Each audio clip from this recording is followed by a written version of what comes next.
Hello friends, welcome back. आज Indian economy और उससे भी ज्यादा इंडियन एग्रीकल्चर के जिस बहुत इंटरेस्टिंग टॉपिक पे हम आपसे बात करेंगे वो है concept of minimum support price या न्यूनतम समर्थन मूल्य या एमएसपी। क्या है एमएसपी, कैसे ये फंक्शन करता है, कौन डिसाइड करता है, क्या इसके फायदे हैं, क्या चैलेंजेस हैं, क्या इसके मिसकॉन्सेप्शंस हैं, इनके बारे में आज हम डिटेल में आपसे डिस्कस करेंगे। दोस्तों, सबसे पहले ये टॉपिक न्यूज में क्यों बना रहा है, तो हाल ही में सेंट्रल गवर्नमेंट ने क्रॉप डाइवर्सिफिकेशन को प्रमोट करने के लिए जो मिनिमम सपोर्ट प्राइस है पैडी का, पल्सेस का, ऑयल सीड्स का, जो कि सारी मैंडेटेड खरीफ क्रॉप्स हैं, उनका एमएसपी को बढ़ाया गया है दोस्तों। और अलग अलग लोगों का अलग अलग बेसिकली ओपिनियन है कि एमएसपी वास्तव में इफेक्टिव है, एमएसपी इफेक्टिव है या नहीं है, किस सेक्शन ऑफ द सोसाइटी या फार्मर्स को बेसिकली बेनिफिट करता है। हो सकता है किसी भी बेसिकली सिस्टम या कॉन्सेप्ट की तरह एमएसपी में भी कुछ कमियां हो, शॉर्टकमिंग्स हो, लेकिन उसके बावजूद भी इसने एक important robust support mechanism provide करवाया है हमारे पूरी फार्मिंग कम्युनिटी को, अलग अलग फार्मर्स को, क्रॉप्स को, ज्योग्राफिकल कवरेज को अगर आप देख लें तो हर डायरेक्शन में एमएसपी रिजीम ने कहीं ना कहीं एक इंपैक्ट छोड़ा ही है दोस्तों। और जो भी फार्म प्रोटेस्ट हो रही हैं, खासतौर से फार्म लॉज जो 3 हैं उनके खिलाफ, और यह कहना बिल्कुल सही होगा कि किसी भी फार्म लॉ में यह मेंशन नहीं है कि एमएसपी को हटाया जाएगा, रोल बैक किया जाएगा, लेकिन उसके बावजूद भी एक एप्रीहेंशन, एक शंका है फार्मर्स के मन में कि कहीं ऐसा ना हो कि इन फार्म लॉज के बाद ये जो एमएसपी की सपोर्ट प्राइस मैकेनिज्म है ये हमसे बेसिकली ले ली जाए और जो 25 different commodities, 25 different commodities MSP regime में बेसिकली गवर्नमेंट द्वारा प्रोक्योर की जाती हैं, वो सपोर्ट हमसे खत्म हो जाए। ये भी एक कंटेंशन का मेजर इशू बना हुआ है between the government and the protesting basically farmers. अब ये जो प्राइस है एमएसपी, इसको कॉस्ट प्लस प्राइस कहा जाता है। कॉस्ट प्लस प्राइस का मतलब कि जितनी कॉस्ट पड़ती है फार्मर्स को कुछ भी प्रोड्यूस करने के लिए, चाहे वो व्हीट हो, पैडी हो, ऑयल सीड्स हो, पल्सेस हो, शुगर केन हो, उसके अलावा गवर्नमेंट उसमें एक्स्ट्रा कुछ पैसा जोड़कर और फिर एमएसपी बेसिकली डिक्लेयर करती है, ये इंश्योर करने के लिए कि जो हमारे फार्मर्स हैं उनको गारंटीड बेसिकली हम बेनिफिट दे सकें। मान लीजिए अगर उनको 1 किलो गेहूं उगाने में 100 रुपए लगा और मार्केट में जाए सिर्फ 110 रुपए उन्हें मिले या 100 रुपए मिले या 100 से कम मिले, तो फार्मर फिर खेती बाड़ी क्यों करेगा। तो गवर्नमेंट कहती है कि चाहे मार्केटिंग सिचुएशन कुछ भी हो, लेकिन अगर आपके 100 रुपए लगे हैं तो उसमें हम इतना परसेंटेज बढ़ा के एमएसपी डिक्लेयर करेंगे ताकि आपको एक पीस ऑफ माइंड रहे, एक रिन्यूमरेटिव, एक बेसिकली आपको प्रॉफिट इंश्योर हम कर सके दोस्तों। अच्छा, कई लोगों का यह भी कहना है कि जो एमएसपी है ये सिर्फ बहुत लिमिटेड परसेंटेज ऑफ फार्मर्स को भी मिलता है दोस्तों, लेकिन अगर आप इसको डिटेल में देखने लगें तो उन स्टेट्स को आप एनालाइज करने लग जाएं जहां पे एमएसपी को बहुत प्रॉपर्ली इंप्लीमेंट किया गया है, तो वहां पर जो परसेंटेज ऑफ फार्मर्स है जो एमएसपी का फायदा उठाते हैं वो नेशनल एवरेज या बाकी स्टेट्स जहां पर इसको प्रॉपर्ली इंप्लीमेंट नहीं किया गया है उससे कहीं ज्यादा है दोस्तों। अब पहले हम तो समझ लें कि एमएसपी एक्चुअली है क्या।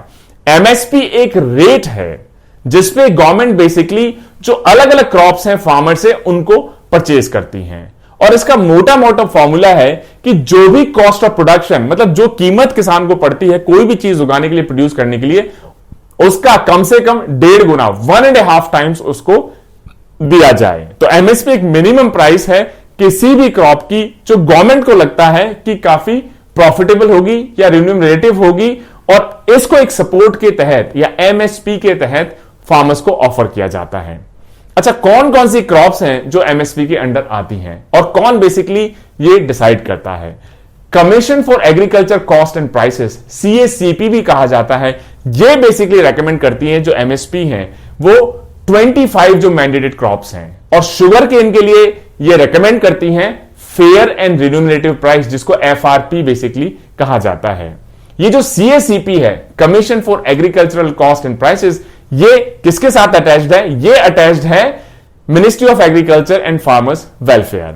जो मैंडेटेड क्रॉप्स हैं इसमें 16 क्रॉप्स हैं खरीफ की, 6 क्रॉप्स हैं रबी की, और बाकी कमर्शियल क्रॉप्स हैं दोस्तों। इसके अलावा तोरिया, डीहस, कोकोनट, इनके प्राइस फिक्स की जाती है मस्टर्ड और कोपरा की प्राइसेस के साथ दोस्तों। अच्छा, क्या क्या फैक्टर्स होते होंगे जिनको सीएसीपी अकाउंट में लेता होगा एमएसपी की प्राइस को डिक्लेयर करने से पहले। बहुत सारे फैक्टर्स, और पर्टिकुलरली ये अराइव करता है कि कॉस्ट ऑफ कल्टीवेशन क्या होगा, कीमत क्या होगी कुछ भी प्रोड्यूस करने की। क्या फैक्टर्स होंगे? Demand and supply, market price, parity with other crops, implications for consumers, environment, inflation, उसके अलावा एग्रीकल्चर, नॉन एग्रीकल्चर की जो टर्म्स, अग्रीमेंट्स, ट्रेड की कंडीशंस है, इन सारी चीजों को अकाउंट में लेके फाइनली सीएसीपी कहता है कि व्हीट की एमएसपी इतना होगा, पैडी का एमएसपी इतना होना चाहिए, शुगर केन का एमएसपी या एफआरपी, फेयर एंड रिन्यूमरेटिव प्राइस, इतना होना चाहिए। और वो जब डिक्लेयर हो जाता है तो जो गवर्नमेंट कि जो नोटिफाइड बेसिकली परचेज सेंटर्स होते हैं, जिनको क्रय केंद्र कहा जाता है, वहां पे आप अपनी प्रोड्यूस को ले जाकर उन प्राइसेस पे बेसिकली बेच सकते हैं दोस्तों। अच्छा, इश्यूज क्या है इस पूरे कॉन्सेप्ट के साथ? एक जो बड़ा इशू है एमएसपी के साथ कि जो गवर्नमेंट की मशीनरी है प्रोक्योर करने की क्रॉप्स को, वो शायद इतनी रोबस्ट नहीं है कि जितनी क्रॉप्स फार्मर अपनी मार्केट में बेचना चाहता है इस प्राइस पे, उसको पूरी को एफिशिएंटली बेसिकली ले सके। जैसे food corporation of India actively basically purchase करता है लगभग सारी क्रॉप्स को, किस सिस्टम के तहत? पब्लिक डिस्ट्रीब्यूशन सिस्टम या पीडीएस भी जिसको कहा जाता है। जो स्टेट गवर्नमेंट्स हैं, स्टेट गवर्नमेंट्स बेसिकली भी अपने मैकेनिज्म को, food corporation of India central government की एजेंसी होगी, उसके बाद स्टेट गवर्नमेंट्स के भी अपने परचेज सेंटर्स होते हैं जो हर बार नोटिफाई करते हैं। मैं चंदौली में भी देखता हूं कि ब्लॉक वाइज अलग अलग जगह जहां जो मेजर फार्मिंग सेंटर्स हैं, वहां पर उन बेसिकली परचेज सेंटर्स को डिप्यूट किया जाता है। और उनका रफली यूपी में मैं कहूं आपसे, जो लास्ट सीजन रहा हमारा गेहूं खरीद का, उसका बेसिकली टारगेट था कि पर सेंटर कम से कम 350 metric ton per day purchase करेगा ही किसानों से। लेकिन उसमें कई सारे लैक्यूनास हैं। कार्टिलाइजेशन एक बड़ा इशू है। कई लोगों का यह भी कहना है कि जो बड़े फार्मर्स हैं या राइस मिलर्स हैं, वो कार्टिलाइजेशन के थ्रू या सिस्टम को मैनेज करके हो सकता है कि जो वास्तव में डिजर्विंग फार्मर्स हैं, उनका प्रोड्यूस इन सेंटर्स पे पहुंचने ही ना देते हों। तो कई सारे लैक्यूनास हैं। मतलब एमएसपी बेस्ड जो प्रोक्योरमेंट सिस्टम है, इसमें डिपेंडेंसी अभी भी बनी हुई है, चाहे वो मिडिल मैन की बात हो, चाहे कमीशन एजेंट्स की बात हो, या फिर एपीएमसी ऑफिशियल्स की बात हो। एपीएमसी मतलब एग्रीकल्चर प्रोड्यूस मार्केटिंग कमिटीज, मतलब जिनको आप नॉर्मली मंडी भी कहते हैं। उसके अलावा जो एक्सेस है परचेज सेंटर्स का, ऐसा समझा जाता है कि ऑन पेपर शायद बड़ा अच्छा लगता है कि बहुत सारे परचेज सेंटर्स खुल गए हैं, लेकिन सच्चाई शायद ऐसी हो सकती है कि सिर्फ उसमें इन्फ्लुएंशियल लोग, बड़े फार्मर्स या बड़े इंडस्ट्रियलिस्ट ही कार्टेलाइजेशन पूरे सिस्टम को हाईजैक करके वही अपना ज्यादा प्रोड्यूस बेच पाते हों, और जो वास्तव में डिजर्विंग फार्मर्स हैं वो अपना वहां तक पहुंच ही नहीं पाते हों। इस वजह से शांता कुमार जो कमिटी है, इन्होंने एक बेसिकली मोटा मोटा एस्टिमेट लगाया कि पूरे कंट्री में ऑन एन एवरेज सिर्फ 6% फार्मर्स ही हमारे फायदा उठा पाते हैं इस पूरी प्रोसेस का। और कई लोगों ने उसका ऑपोजिशन भी किया। इनफैक्ट जो 6% का जो असेसमेंट था, ये 2013 का national sample survey situation assessment of agricultural house hold जो सर्वे कंडक्ट किया गया, उसके बेसिस पे था। और उसमें आउटकम निकल के आया कि जो भी एग्रीकल्चरल हाउस होल्ड्स हैं, उनमें से सिर्फ 6% ने ही पैडी और व्हीट की अपनी परचेज एमएसपी पे दर्ज कराई है। मतलब बाकी जो 94% बेसिकली फार्मर्स हैं पैडी या व्हीट, उन्होंने अपनी प्रोड्यूस को एमएसपी पे नहीं बेचा है, बल्कि ओपन मार्केट में जाके बेचना पसंद किया है, या मजबूरी में शायद उनको ओपन मार्केट में बेचना पड़ा है। जो इस व्यू के बेसिकली ऑपोजिंग पार्टीज हैं, उन्होंने कहा कि यह असर्शन कि सिर्फ 6% लोग इसका बेनिफिट उठा पाते हैं, पूरी तरह गलत है।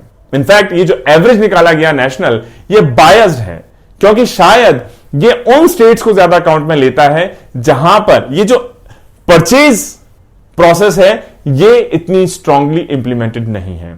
अगर आप उन स्टेट्स को देख लें जहां पे परचेज प्रोसेस को रोबस्ट तरीके से इंप्लीमेंट किया गया है, तो ये परसेंटेज जो है 6%, ये कहीं ज्यादा आपको देखने को मिलेगा दोस्तों। और अभी में 2019 में जो सिचुएशन असेसमेंट सर्वे रिलीज हुआ है, जो कि जुलाई 2018 और दिसंबर 2018, उसके अलावा जनवरी 2019 से जून 2019, मतलब रबी और खरीफ दोनों सीजन्स को बेसिकली कवर करते हैं, वो कहीं ज्यादा बेटर पिक्चर हमको पेंट करते हैं दोस्तों। जो लेटेस्ट सर्वे है, इनके हिसाब से जो रूरल एग्रीकल्चरल हाउस होल्ड्स हैं इंडिया में, वो रफली 93.1 मिलियन है। मतलब जो टोटल रूरल हाउस होल्ड्स हैं, उनका 54% हमारा रूरल एग्रीकल्चरल हाउस होल्ड्स हैं, जो एग्रीकल्चर में एक्टिवली इन्वॉल्व हैं। इसके अलावा जो लैंड सिर्फ क्रॉप प्रोडक्शन के लिए बेसिकली यूज होती है इंडिया में, वो रफली 74 मिलियन हेक्टेयर्स है, जो कि टोटल ऑपरेटेड एरिया है हमारा कंट्री का, उसका रफली 82% है दोस्तों। पैडी और व्हीट, ये दोनों प्रिंसिपल स्टेपल्स है हमारे कंट्री के, ये सबसे ज्यादा पॉपुलर क्रॉप्स देखी गई हैं, जिसमें जो एग्रीकल्चरल हाउस होल्ड्स हैं उसमें से रफली 62.5% बेसिकली कल्टीवेशन ऑफ पैडी को टेक ऑन करते हैं और रफली 41% house holds cultivation of wheat को बेसिकली टेक ऑन करते हैं। इन दोनों स्टेपल्स मतलब रफली 63% हो गया आपका पैडी और 61% हाउस होल्ड्स हो गया एग्रीकल्चर हाउस होल्ड्स हो गया आपका व्हीट। इसके अलावा जो एक और 10% से ज्यादा जो कल्टीवेशन आप हाउस होल्ड्स देखते हैं वो है मेज, राइस और व्हीट। राइस रफली 29.6% और व्हीट 18.7%, जो हार्वेस्ट की टोटल वैल्यू है जिसको एमएसपी के तहत बेसिकली परचेज किया गया है, उसको कॉन्स्टिट्यूट करते हैं 18 और 19 में। रफली 29.6% for paddy and 18.7% for wheat, value का, क्वांटिटी का नहीं। इसका मतलब कि ये जो पैडी और राइस हैं, ये जो हमारी फार्मिंग कम्युनिटी है उसकी लाइवलीहुड, उसके साथ उसका मेन सोर्स ऑफ अर्निंग के रूप में भी दिखाई पड़ता है दोस्तों। अब जो भी क्रॉप हमारे फार्मर्स बेसिकली प्रोड्यूस करते होंगे, सारी क्रॉप्स तो ऑब्वियस सी बात है कि नहीं बेचते होंगे, कुछ क्रॉप को वो अपने हाउस होल्ड कंजम्पशन के लिए भी रख लेते होंगे दोस्तों। ऑन एन एवरेज पैडी और व्हीट का अगर आप देख लें तो ऐसा लगता है कि सिर्फ 54% जो हमारे फार्मर्स हैं, हाउस होल्ड्स हैं, वो अपनी क्रॉप का या प्रोडक्शन का एक पार्ट बेसिकली मार्केट में बेचते हैं दोस्तों।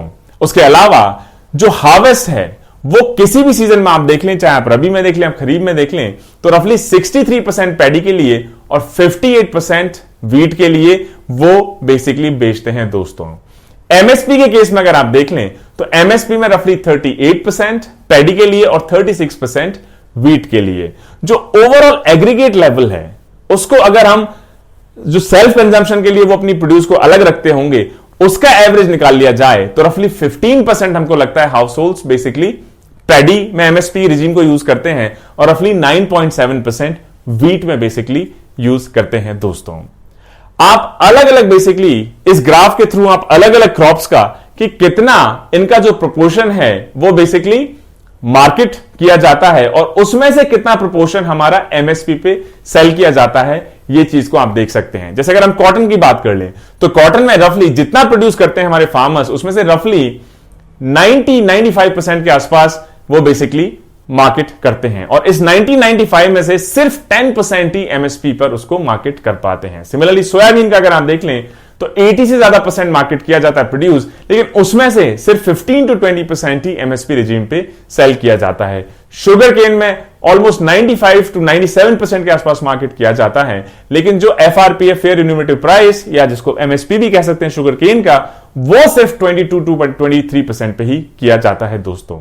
सिमिलरली पैडी का आप देख लें, टोटल प्रोड्यूस का रफली 60-65% के आसपास मार्केट किया जाता है, लेकिन रफली 37-38% ही एमएसपी पे सेल कर पाते हैं दोस्तों। इसका मतलब फार्मर्स तो अपनी काफी ज्यादा प्रोड्यूस को अपने हाउस होल्ड कंजम्पशन के लिए थोड़ा सा पोर्शन रख करके मार्केट में बेचना चाहते हैं, लेकिन शायद एमएसपी की हमारी पहुंच उतनी रोबस्ट नहीं है कि उस जो मार्केट करना चाह रहे हैं या बेचना चाह रहे हैं अपने प्रोड्यूस, उस सारी प्रोड्यूस को हमारी जो गवर्नमेंट एजेंसीज है एमएसपी के थ्रू परचेज कर पाए। इसका मतलब कि 60% से ज्यादा हालांकि पैडी बिकता है मार्केट में, लेकिन उसका सिर्फ 30-35% ही एमएसपी पे खरीदा जाता है। जो बाकी परसेंटेज है रफली 25-30%, वो ओपन मार्केट में किसी भी प्राइस पे बेचने के लिए फार्मर मजबूर हो सकता है। और इसका एक रीजन ये माना जा रहा है कि शायद लैक ऑफ अवेयरनेस एक मेजर इशू है। लैक ऑफ अवेयरनेस दोनों तरफ, मतलब फार्मर्स को भी पूरा जो प्रोसेस है एमएसपी पे कैसे सेल करना है, क्या बेसिकली उसके पैरामीटर्स हैं जिन पे खरा उतरना चाहिए। जैसे अगर आप पैडी की बात देख लें तो गवर्नमेंट ऑफ यूपी का बेसिकली उसमें एक बेंचमार्क है कि आपका रिकवरी परसेंट 67% होना चाहिए, आपका मॉइस्चर 17% से नीचे होना चाहिए, तब आप एमएसपी सेंटर पे या प्रोक्योरमेंट सेंटर पे जाके अपना बेच सकते हैं। तो कई बार मैं खुद देखता हूं मंडीज के अंदर जब फार्मेसी कंप्लेंट्स आती हैं तो एक बड़ा इश्यू होता है कि उनको पहले से नहीं पता होता कि क्या क्या वो कंडीशंस हैं जो उनको फुलफिल करनी पड़ेंगी, या शायद कई बार उनको कंडीशन थोड़ी सी स्ट्रिंजेंट लगती हैं, जिनको फुलफिल नहीं कर पाते। और हालांकि मंडी में एमएसपी सेंटर्स पर अपना वो गेहूं हो या धान हो बेचने के लिए आ तो जाते हैं, लेकिन गवर्नमेंट एजेंसीज उनको शायद नहीं खरीद पाती। इसका मतलब लैक ऑफ अवेयरनेस एक मेजर इशू है, absence of local access to procurement system एक बड़ा इशू है। इतने सेंटर्स कई बार नहीं बन पाते जितने सेंटर्स की जरूरत हो, तो फार्मर को एक लॉन्ग डिस्टेंस ट्रेवल करना पड़ता है, लॉजिस्टिकली उनके लिए चैलेंजिंग होता है। इसके अलावा कई बार उनको यह भी लगता है कि जो प्राइसेस एमएसपी पे ऑफर किए जा रही हैं वो शायद उतनी प्रॉफिटेबल नहीं है या फिर रिम्यूनरेटिव नहीं है दोस्तों। इसके बावजूद भी ये भी आप समझ लीजिए कि एमएसपी की प्राइस रिम्यूनरेटिव ना भी लगे, लेकिन ओपन मार्केट भी बहुत बार बहुत सी क्रॉप्स में उतना सपोर्ट फार्मर्स को प्रोवाइड नहीं कर पाता। इस बार की अगर आप देखेंगे पैडी परचेज देखेंगे लास्ट सीजन की, तो ओपन मार्केट में जो एमएसपी था 1868 रुपीज पर क्विंटल, उससे कई बेसिकली लोअर लेवल पे किसानों को अपना ओपन मार्केट में बेचना पड़ा है दोस्तों। तो अल्टीमेट स्टोरी पूरी कहानी की यह है कि लैक ऑफ अवेयरनेस एक मेजर इशू है। हमारे फार्मर्स एक्सेस नहीं कर पाते प्रोक्योरमेंट सेंटर्स को, प्राइसेस बेसिकली रेगुलरली रिवाइज नहीं हो पाती, या जो कंडीशंस है एमएसपी पे परचेज करने के लिए वो शायद काफी टाइट है, स्ट्रिंजेंट है, जिसकी वजह से हमारे फार्मर्स एक अच्छा पोर्शन जो टोटल प्रोड्यूस का बेचना तो चाहते हैं मार्केट में, लेकिन सिर्फ एक छोटा सा पोर्शन उसमें से ही एमएसपी पर बेच पाते हैं। और ये जो 6% का डेटा है शांताराम कमेटी 2013, ये हो सकता है कहीं ना कहीं बेसिकली मिसलीडिंग हो दोस्तों। और जरूरत है कि सेंट्रल गवर्नमेंट हो, उसके साथ स्टेट गवर्नमेंट्स हो, दोनों साथ में आए और एमएसपी की इस रेजीम को और ज्यादा स्ट्रेंथन करें, ताकि जो एजिटेटिंग फार्मर्स हैं उनके मन से बेसिकली वो डर या स्केप्टिज्म निकल जाए, साथ ही साथ एक रोबस्ट गवर्नमेंट प्रोक्योरमेंट प्रोसेस को हम इंप्लीमेंट करा सकें पूरे देश में दोस्तों। तभी तो हम अपने फार्मर्स की इनकम को डबल कर पाएंगे, जब हम अपनी एग्रीकल्चर को प्रॉफिटेबल या रिन्यूमरेटिव रख पाएंगे। मुझे उम्मीद है दोस्तों आज का ये लेक्चर और मिनिमम सपोर्ट प्राइस या एमएसपी आपको पसंद आया होगा। Stay tuned for next set of videos. Until then, Jai Hind, जय भारत।